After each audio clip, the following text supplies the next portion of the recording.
মুসলিম বিশ্বে হযরত ওমরের পরে যদি কোনো রাষ্ট্রনায়ক এসে থাকেন সৎ, নিরপেক্ষ এবং বুদ্ধিমান দেশপ্রেমী, উনি হচ্ছেন শহীদ প্রেসিডেন্ট জিয়া রহমান। ঠিক আছে, দেশের মানুষ শহীদ প্রেসিডেন্ট জিয়া রহমানের মতো একজন শতাব্দীর শ্রেষ্ঠ রাষ্ট্রনায়ক, একজন শতাব্দীর শ্রেষ্ঠ মানব এই বাংলাদেশে এসেছিলেন। আমি নির্দ্বিধায় বলতে পারি, তৃতীয় বিশ্বনায়ক মুসলিম বিশ্বে হযরত ওমরের পরে যদি কোনো রাষ্ট্রনায়ক এসে থাকেন সৎ, নিরপেক্ষ এবং বুদ্ধিমান দেশপ্রেমী, উনি হচ্ছেন শহীদ প্রেসিডেন্ট জিয়া রহমান। ঠিক আছে, উনি আপনারা দেখবেন, উনি যখন শাহাদাত বরণ করেছেন তখন ওনার গলায় একটা কবজ ছিল। উনি রূপার চেনে একটি ছোট্ট কবজ গলায় রেখে উনি দেশ চালাতেন। এটা কোনো কবজ নয়, এখানে একটা ছোট্ট কোরআন শরীফ উনি বুকে রেখে রাষ্ট্র পরিচালনা করতেন। যে ব্যক্তি 30 পারা কোরআন শরীফ বুকে রেখে রাষ্ট্র পরিচালনা করে, তার চেয়ে মুমিন মুসলমান খাঁটি দেশপ্রেমিক হতে পারে না। ওই ব্যক্তি এই বাংলাদেশ জাতীয়তাবাদী দল প্রতিষ্ঠা করে গেছেন।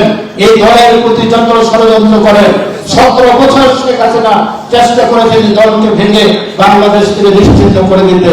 আমরা আমাদের বাবার জানাজা করতে পারি নাই, মায়ের জানাজা করতে পারি নাই, আমরা ব্যবসা বাণিজ্য করতে পারি নাই। আমাদের 65 লক্ষ নেতা কর্মীর বিরুদ্ধে মামলা, 20,000 নেতা কর্মী মৃত্যুবরণ করেছেন, হাজার হাজার নেতা কর্মী পঙ্গুত্ব বরণ করেছেন, ব্যবসা বাণিজ্য চলে গিয়েছে।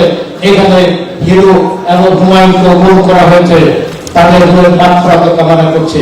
এখানে কর্নেল আজিম সাহেবের রোল মাগফিরাত কামনা করছি। অতএব এই 17 বছরে বিএনপির একজন ওয়ার্ড থেকে সেন্ট্রাল পর্যন্ত কোন নেতাকে শেখ হাসিনা নিতে পারে নাই, পারছে? কোন দল চুপ করতে পারে নাই। আমি তাই আপনাদের কাছে একটা আবেদন রাখবো, আপনাদের কথাবার্তার সংযম থাকতে হবে। 17 বছর আপনারা পরিশ্রম করেছেন, মায়ের গয়নাগাটি বেচে, বইয়ের গয়নাগাটি বেচে, বাবার টাকা জমি বেচে মামলা পরিচালনা করেছেন, জেল খেটেছেন, বিভিন্ন জায়গায় স্থানান্তরিত ছিলেন, বাড়িতে ঘুমাতে পারেন নাই। আর কয়েকটি মাস ধৈর্য ধরে আপনাদের জিহ্বাকে সংযম রেখে এবং নিজেদের একটি রোগ লালসাকে সংযম রেখে শহীদ প্রেসিডেন্ট জিয়া রহমানের দ্বারা দলটিকে আবার বাংলাদেশের রাষ্ট্রীয় ক্ষমতা আসার আমরা সুযোগ করে দেব। দেশ বাংলা নিউজ 24, সময়ের সাথে তারুণ্যের পথে।